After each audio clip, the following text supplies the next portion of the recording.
सन 1935 के दौर में जात पात तोड़क मंडल के लाहौर में होने वाले उनके वार्षिक सम्मेलन के लिए डॉक्टर अंबेडकर ने अध्यक्षीय भाषण के रूप में एक लेख लिखा था।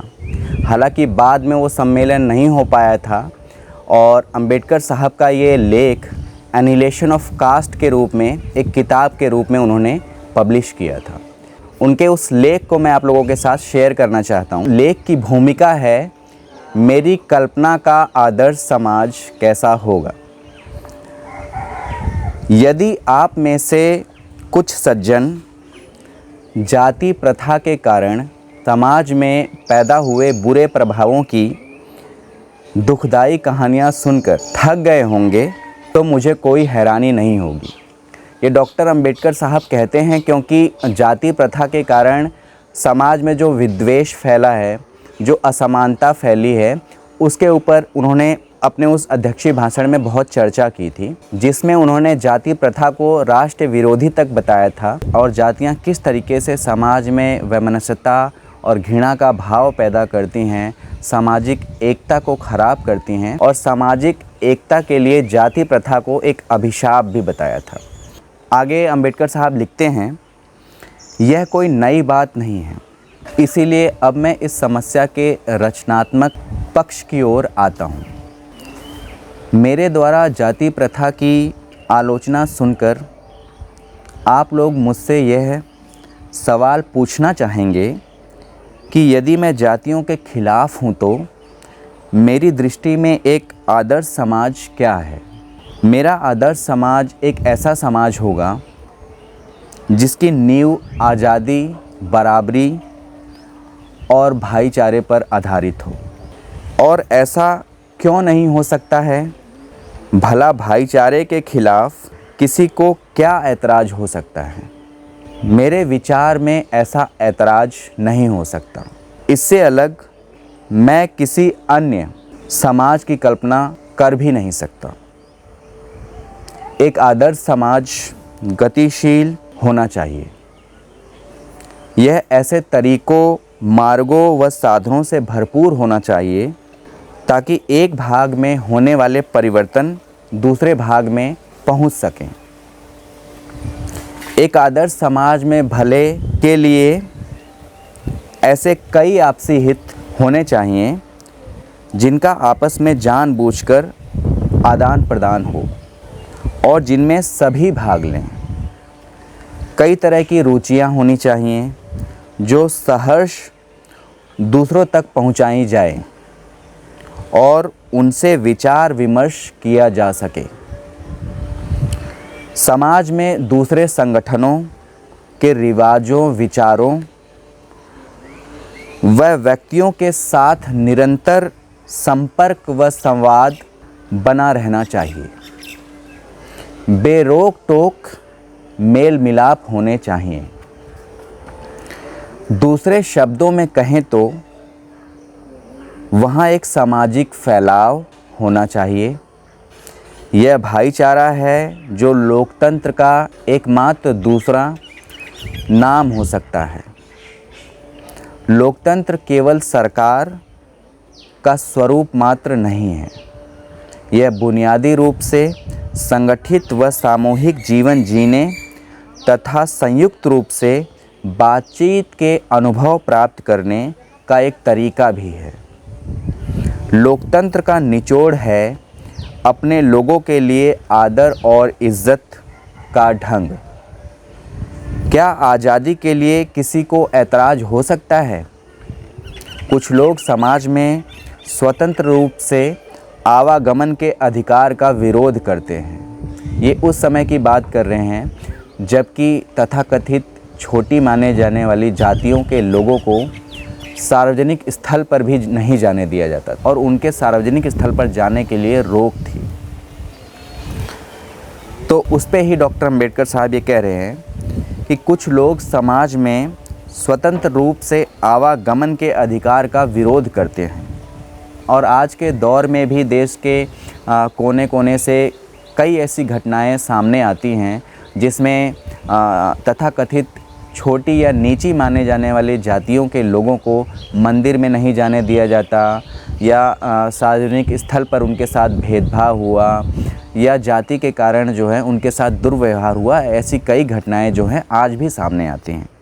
और उसी को ही अंकित कर डॉक्टर अंबेडकर साहब ये बात कह रहे हैं कि कुछ लोग समाज में स्वतंत्र रूप से आवागमन के अधिकार का विरोध करते हैं, जिसका अर्थ है जीवित रहने व काम करने के अधिकार का विरोध करना।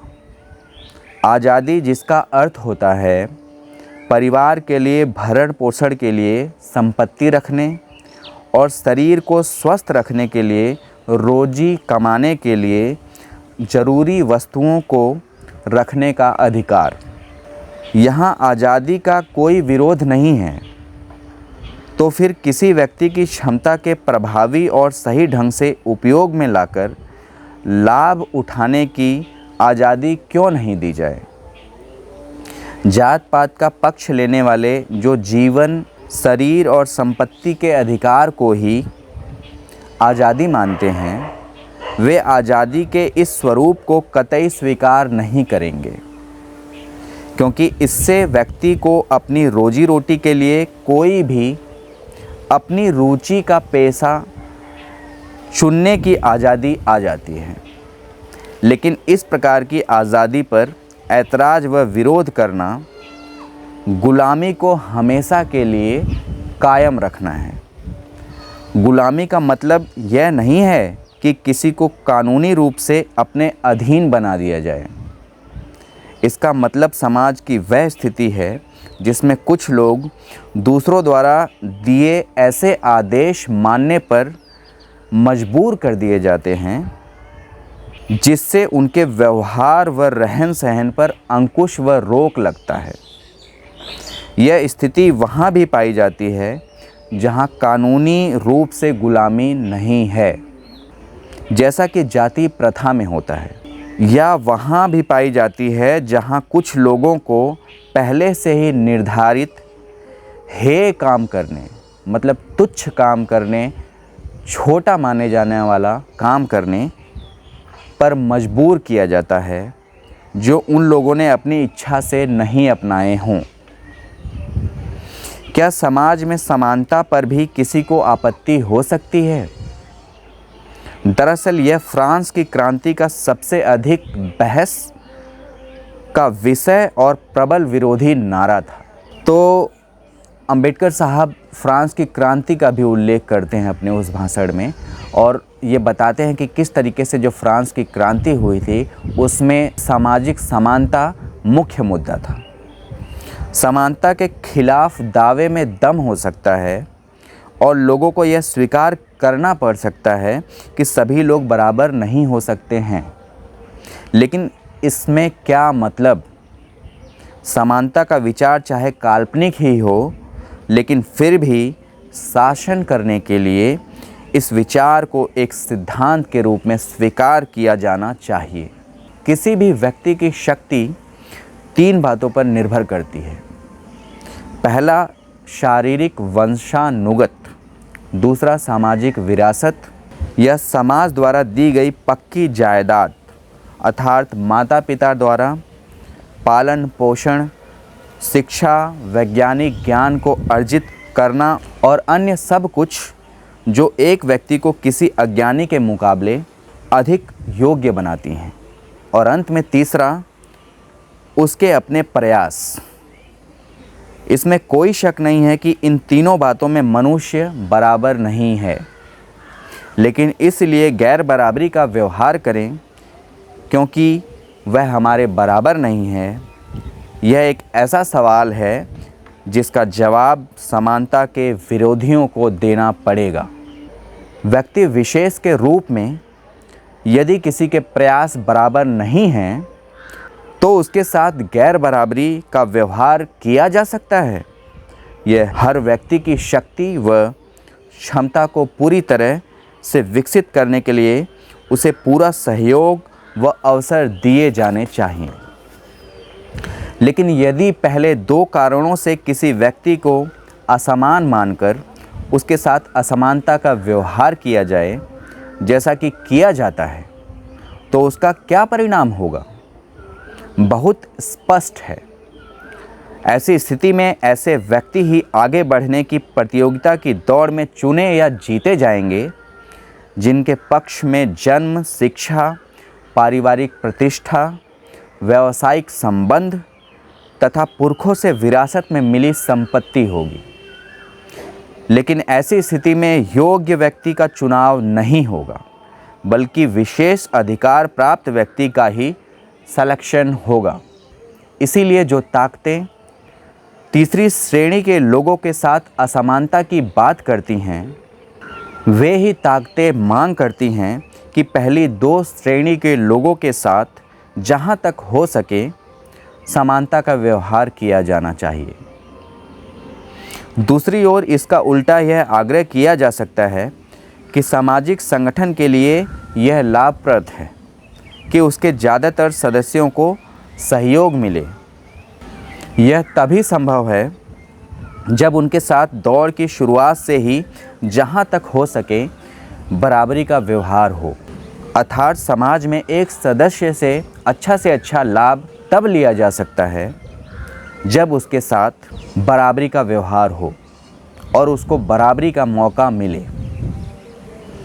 यही एक कारण है जिसकी वजह से हम समानता को अस्वीकार नहीं कर सकते। लेकिन दूसरा कारण यह भी है कि क्यों हमें समानता को स्वीकार करना चाहिए। एक सत्ताधारी व्यक्ति या राजनीतिज्ञ को आए दिन कई लोगों से मिलना पड़ता है। उसके पास न तो इतना समय होता है और न ही यह जानकारी कि वह हर व्यक्ति को अलग अलग पहचाने और उसके अनुसार ही उससे व्यवहार करे।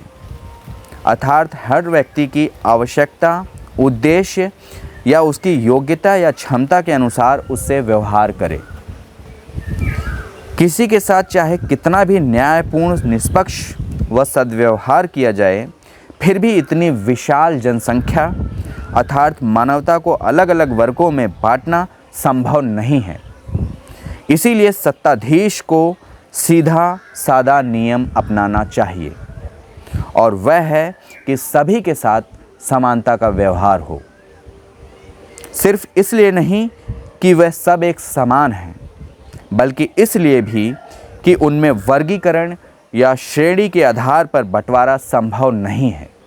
समानता का सिद्धांत स्पष्ट तौर से एक भ्रम है, लेकिन यह सब कुछ होते हुए भी यही एक रास्ता है, क्योंकि राजनीति पूरी तरह से एक व्यवहारिक काम है जिसकी परीक्षण की कसौटी भी पूरी तरह से व्यवहारिक ही होती है।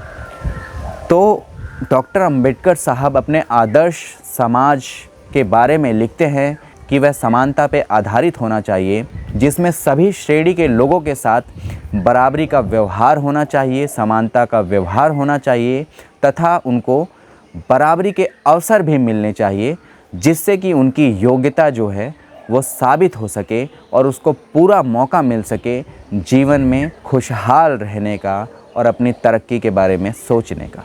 धन्यवाद।